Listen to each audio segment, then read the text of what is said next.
તો મોરબીના લાતી પ્લોટમાં રોડ બેસી જવાની ઘટના બની છે। લાતી પ્લોટ શેરી 2 માં રોડ વચ્ચેથી બેસી ગયો છે। લાતી પ્લોટમાં ઔદ્યોગિક વિસ્તાર છે, ત્યાં રોડ બેસી જતા વાહન ચાલકો મુશ્કેલીમાં જોવા મળી રહ્યા છે। મોરબી શહેર અને જિલ્લામાં ગત રાત્રિના સમયે સારો એવો વરસાદ વરસ્યો હતો, તો પ્રથમ વરસાદે જ લાતી પ્લોટ વિસ્તારના હાલને બેહાલ કર્યા છે। શેરી નંબર 2 માં રોડ વચ્ચેથી બેસી જતા વાહન ચાલકો મહા મુસીબતે રોડ પરથી પસાર થઈ રહ્યા છે। લાતી પ્લોટ વિસ્તારમાં ડ્રેનેજનું કામ ચાલતું હોય, જેના માટે રોડનું ખોદકામ કર્યું હોય તેવું જાણવા મળ્યું છે।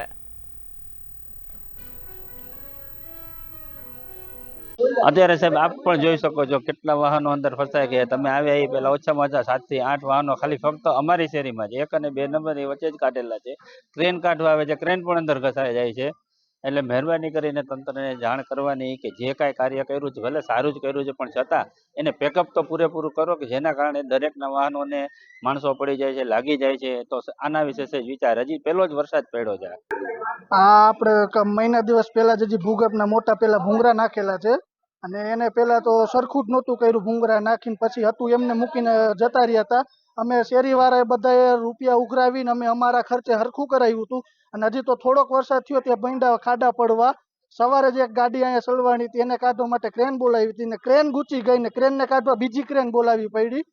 વર્ષોથી આ લાતી પ્લોટમાં હજારો ધંધા છે, ટેક્સ ભરે આટલો મોટો, ને તોય પણ આટલા વર્ષોથી આ પાણીના નિકાલની પ્રોપર સુવિધા નથી, રોડ રસ્તા સરખા નથી।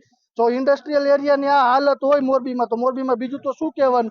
લાતી પ્લોટ જ તમે જોઈ લ્યો કેટલા ધંધા, હજારો ધંધા છે, તો એક પ્રોપર વ્યવસ્થા નથી આ લાતી પ્લોટની અંદર। રાટીપુર 2 નંબરમાં બોલું છું।